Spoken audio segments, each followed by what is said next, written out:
오늘 말씀은 에베소서 1장 7절로부터 12절까지 말씀입니다.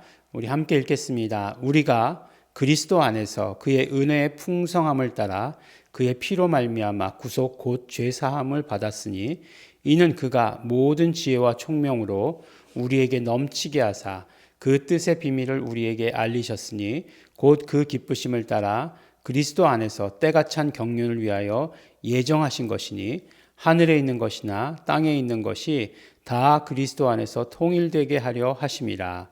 모든 일을 그 마음의 원대로 역사하시는 자의 뜻을 따라 우리가 예정을 입어 그 안에서 기업이 되었으니 이는 그리스도 안에서 전부터 바라던 우리로 그의 영광의 찬송이 되게 하려 하심이라. 아멘. 네, 우리 에베소서 말씀 우리 어제부터 이렇게 시작을 하면서 에베소서의 그런 어떤 그 큰 주제에 대해서 우리가 함께 말씀을 나눴습니다. 큰 주제가 뭐라고 말씀드렸죠? 하나, 네, 하나임이라고 말씀드리지 않았습니까? 왜냐하면 이렇게 하나됨 이렇게 얘기하면은 이미 하나인데 하나가 된다라고 하는 것 자체가 말이 안 되는 거잖아요. 성부, 성자, 성령 하나님은 한 분이시잖아요. 이미 한 분이세요. 이미 한 분 하나님이신데 한 분 하나님이 되어야 된다라고 이렇게 말하는 것은 그 말 자체가 이제 어불성설이다라고 이렇게 이야기하는 거죠. 그래서 이제 율법과 복음을 나누는 것도 뭐 하기 위해서 해야 된다라고 하면 율법인 거죠. 근데 이미 이루어진 것이다. 이미 은혜다라고 얘기하면 이것은 이제 복음이 되는 거죠. 그것과 마찬가지로 우리는 이미 이루어진 것을 누리는 자지 그것이 되게 하기 위한 자는 아니다라고 하는 거죠. 그래서 이제 그 하나임이라고 하는 우리가 이제 한국말로도 어색한 표현, 그래서 저도 하다 보면 계속해서 버벅거리는 그런 표현을 가지고 이제 말씀을 함께 나눴습니다. 그 주제가 그렇다는 거죠. 에베소서의 주제가. 근데 이제 이것에 대해서 하나인 것에 대해서 말씀을 할 때 뭐가 하나냐라고 얘기할 때 사도 바울이 제일 먼저 우리에게 말씀해 주시는 것은 삼위일체 하나님, 삼위 하나님의 하나임을 말씀해 주시는 것이에요. 그런데 보면 삼위 하나님의 하나이시지만 그러나 하시는 일이 다 다르다는 거예요. 하시는 일이. 어저께도 우리가 함께 나눴지만 성부께서 하신 일은 무엇이었어요? 우리를 택하시고 우리에게 복을 주신 거죠. 어떤 복이요? 신령한 복으로 복 주셨다라고 이렇게 말씀하고 있지 않습니까? 그런데 이제 오늘 말씀을 보니까 뭐라고 얘기하고죠? 우리가 딱 눈치챌 수 있는 대로 우리가 그리스도 안에서라고 이렇게 얘기하고 있어요. 이 그리스도 안에서라고 하는 것 이제 헬라어로 얘기하면 엔 크리스토죠. 엔 크리스토. 엔 크리스토인데 엔 크리스토를 가지고 이제 이야기할 때에 그것은 그리스도 안에서 사도 바울이 가장 그 신앙 고백의 완성형으로 쓰고 있는 것이 뭐죠? 주 예수 그리스도죠. 예수 이름을 앞에 두고 예수 이름을 중간에 두고 앞에 주라고 하는 호칭과 뒤에 그리스도라고 하는 호칭을 둔 것이죠. 그런데 이것을 사용할 때 어떻게 되죠? 우리 주 예수 그리스도 안에서라고 하는 그 표현으로 이게 이제 완전한 그런 어떤 사도 바울의 표현이죠. 그러니까 그걸 이제 공식적으로 얘기한다면 우리 주 예수 그리스도 안에라고 하는 그렇게 사용하는 것이 사도 바울의 그 완벽한 표현이죠. 근데 이제 사도 바울과 사도 바울의 편지를 수신하는 사람들 사이의 교감에 대해서 우리가 생각해 볼 필요가 있는데 그렇게 이야기하지 않아도 우리 주 예수 그리스도의 이름으로라고 얘기하지 않아도 엔 크리스토, 그리스도 안에서라고만 사용한 것조차도 예수 이름으로라고 하는 것으로 이해할 수 있다. 예수 이름으로라고 하는 것은 예수 이름을 부름으로, 예수 이름 안에 뭐 이렇게 여러 가지로 예수 이름으로 말미암아 뭐 이렇게 여러 가지로 표현할 수 있는 것이죠.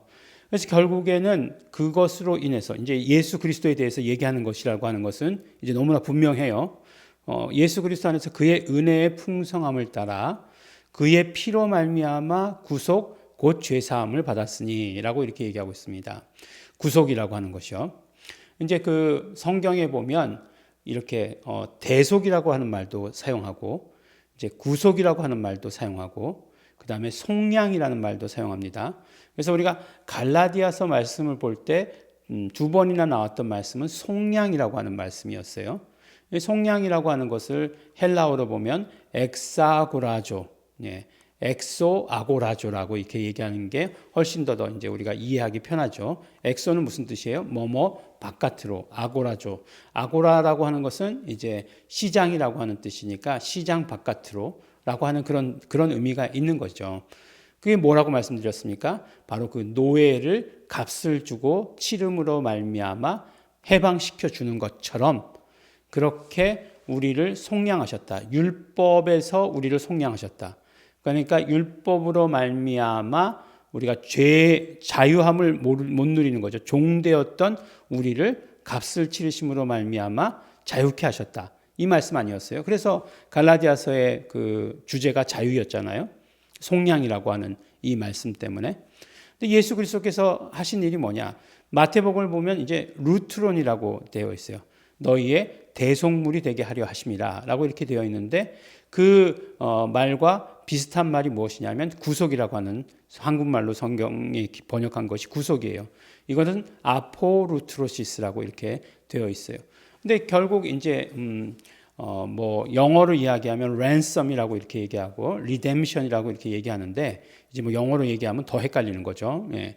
근데 이게 어떤 의미냐? 결국 똑같은 거예요. 값을 치르고 사셨다라고 하는 것이에요. 그런데 구속이라고 하는 것을 통해서 곧 이것이 무엇이냐? 죄사함이다라고 이렇게 얘기하는 거예요. 어떻게 구속이 죄사함이 될 수 있느냐? 값을 치렀기 때문에, 죄에 대한 값을 치렀기 때문에 우리에게 있어서는 그것이 곧 죄사함이다라고 이렇게 말씀해 주시는 것입니다. 그러니까 우리가 뭐 나는 용서받았네라고 얘기하는 것, 그런 어떤 외침들 중요하죠. 좋죠. 그런데 어떻게 용서받은 것이냐라고 하는 것을 우리가 망각해서는 안 되는 거죠. 우리가 예수 그리스도께서 값을 치르시고 우리를 용서해 주신 것이에요. 그러므로 죄사함인 것이에요.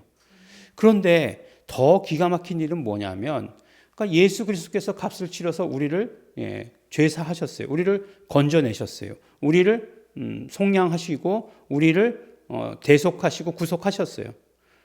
그러면 그것만 해도 대단한 거 아니에요? 일단 물에 빠져 죽는데 건져내셨다. 근데 건져내셨는데 뭐 이렇게 낚싯대를 던져서 건져내신 게 아니라 예수님께서 그냥 물에 그냥 들어가셔가지고 죽을 뻔하시다가 건져내셨다. 뭐 그냥 그렇게 생각하자고요. 그런 차원은 아니지만 그런데 보니까 그러므로 말미암아 하신 일이 뭐냐면 모든 일을 그 마음대로 원대로 역사하시는 자의 뜻을 따라 우리가 예정을 입어서 그 안에서 기업이 되었으니 라고 이렇게 얘기하고 있어요. 그 안에서 뭐가 되었다고요? 기업이라는 것은 상속자라는 얘기잖아요. 그러니까 우리가 또 예수 그리스도 안에서 상속자가 되었다는 거예요. 아, 참 이게 뭘까? 의심하지 않을 수가 없어요. 그죠? 의심할 수밖에 없어요. 아니, 뭔데? 우리가 뭔데? 예수 그리스도께서 피의 값을 치름으로 말미암아 사셨고 그다음에 우리가 뭔데 예수 그리스도 안에서 상속자가 되게 해주시느냐 하는 거죠. 정말 의심하지 않을 수가 없는 일이 아니겠습니까? 의심할 수밖에 없는 일이죠. 정말로? 라고 의심해야 돼요. 나를? 정말로 나를? 내 모습 왜 이래? 네.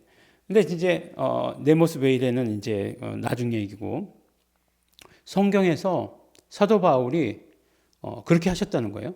그렇게 하기 위해서 이는 그가 모든 지혜와 총명으로 우리에게 넘치게 하사 나 좀 바보 같은데 똑똑하지 않은데 그렇게 생각해도 모든 지혜와 총명으로 우리에게 넘치게 하셨다는 거예요. 이해할 수 없죠. 왜 그렇게 하셨을까? 왜 그렇게 하셨을까? 이해할 수 없는 일이죠. 그래서 하늘에 있는 것이나 땅에 있는 것이 다 그리스도 안에서 통일되고 우리에게는 그 안에서 상속자가 되게 하시는 것. 이렇게 말씀해 주시는 거예요. 이게 뭐라고요? 예수 그리스도께서 이 땅에 오셔서 하신 일이다라고 이렇게 얘기하는 거예요. 그러니까 성부께서 하신 일, 성자 예수 그리스도께서 하신 일, 이제 내일은 성령께서 하신 일을 우리가 알겠죠. 뭐 딱 그렇게 순서가 딱 그렇게 돼 있죠. 그런데 에베소서의 그 1장에서의 그 서론에서 보면 이렇게 성자가 하신 일을 말씀하고 있는데 이게 다 이해가 되는 사람이 있느냐 하는 거예요. 이게 다 이해가 되면 어떤 사람이죠? 예, 대단한 사람이죠. 근데 이해가 된 것과 우리가 이해되는 것과 되지 않는 것은 상관없어요. 예수님께서 그렇게 하셨다는 거예요. 그래서 우리가 어떻게 해야 된다고? 그것을 받아들여야 되는 거죠. 받아들여야 되는 거죠. 받아들여야 하는 것입니다. 우리가 예수 그리스도께서 그 피의 값으로 사신 존재가 됐다는 거예요. 예수 그리스도가 아니어도 만일에 누가 자기 목숨을 들여서 나를 구했다라고 이야기하면 그 사람을 평생의 은인으로 생각해야 돼요. 정말 좋은 것, 때때마다 좋은 것, 다 해야 될 거예요. 근데 예수님께서 우리를 영원히 죽을 그런 목숨에서부터 우리를 구원해 주셨다는 거예요. 뭘로다가? 자기의 피로다가. 그런데 우리는 그렇게 고마워하고 있나? 근데 예수님 또 더 이상하셔. 우리 고마워하지도 않는 사람들에게 뭐라고 얘기하냐면 모든 지혜와 총명으로 우리를 넘치게 하시고 그 다음에 상속자가 어떤 상속자예요? 예. 우리 뭐 드라마 보면 꿈꾸는 거 그런 거 아니에요? 내가 정말 이게 정말 못 살았었는데 그냥 버러지같이 그렇게 살았는데 나중에 보니까 내가 재벌집에 잃어버린 아들이었다. 뭐 이렇게 되기를 원하는 것, 네, 잃어버린 딸이었다. 뭐 그런 거 원하는 거 그게 우리의 뭐 소원 같은 것 아니겠습니까? 근데 그거하고 비교할 수 있냐는 거예요. 내가 예수 그리스도와 더불어서 하늘에 있는 모든 좋은 것의 상속자가 되었다라고 하는 이 사실을 우리가 정말 이거보다 더 기가 막힌 게 어디 있겠냐는 거예요. 그러니까 기가 막히니까 못 믿는 거예요.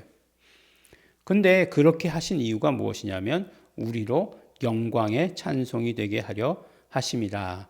우리로 말미암아 하나님께 영광 돌리게 하기 위해서 예수 그리스도께서는 오셔서 그 모든 일들을 다 하셨다라고 이렇게 말씀해 주시고 계시는 것입니다. 믿으십니까? 네. 마지막 질문을 믿으십니까? 라고 이렇게 이야기하는 것은 무엇이냐면 참 어마어마한 일들을 우리에게 이루어 주셨다라고 하는 사실이에요. 이 사실을 우리가 알면 우리 이 땅의 삶에서 어떻게 살아야 되겠습니까? 네. 이 이야기를 하게 되니까 이렇게 갑자기 이렇게 허리가 이렇게 쭉 펴지는 것 같은 그런 생각이 들어요. 어깨가 쭉 펴지고 넓어지는 것 같은 그런 생각이 듭니다. 단순히 그런 것이 아니라 단순히 느낌이 그런 것이 아니라 실제가 그렇다라고 하는 사실을 우리가 분명히 깨달아야 하는 것입니다. 우리의 믿음이라고 하는 것, 우리의 신앙의 수준이라고 하는 것, 이걸 얼만큼 깨닫느냐 하는 것이 우리 믿음의 수준이에요. 날마다 이렇게 얘기하고 있습니다. 예수 피로 말미암아 우리가 우리 예수 피가 단순히 그냥 피 흘리신 피가 아니라 우리의 죄의 값을 치러 주신 피다라고 하는 것들, 그것만 해도 어마어마한데 그 이후에 더해 주시고 또 더해 주시고 한다는 그 사실이, 그것이 우리에게 은혜가 되시고 그것이 우리에게 감사가 되시는 우리 성도 여러분 되시기를 예수 이름으로 축원합니다. 기도하겠습니다. 하나님 아버지, 감사하고 또 감사합니다. 예수 그리스도께서 이 땅에 오셔서 하신 일들을 사도 바울이 기록한 것 보았는데 너무나 어마어마해서 사실은 잘 믿어지지 않습니다. 그러나 이 모든 것들 우리 받아들이고 우리 정말 감사하며 우리 이 땅의 삶에서 누리며 아니 영원의 삶까지 감사하며 가게 하여 주시옵소서. 감사드립니다. 예수님 이름으로 기도드렸습니다. 아멘. 그러므로 우리가 은혜를 은혜로 받게 하여 주시옵소서. 이 놀라운 은혜를 깨닫게 하여 주시옵소서. 성령님 역사하여 주시옵소서. 다 같이 통성으로 기도하시겠습니다.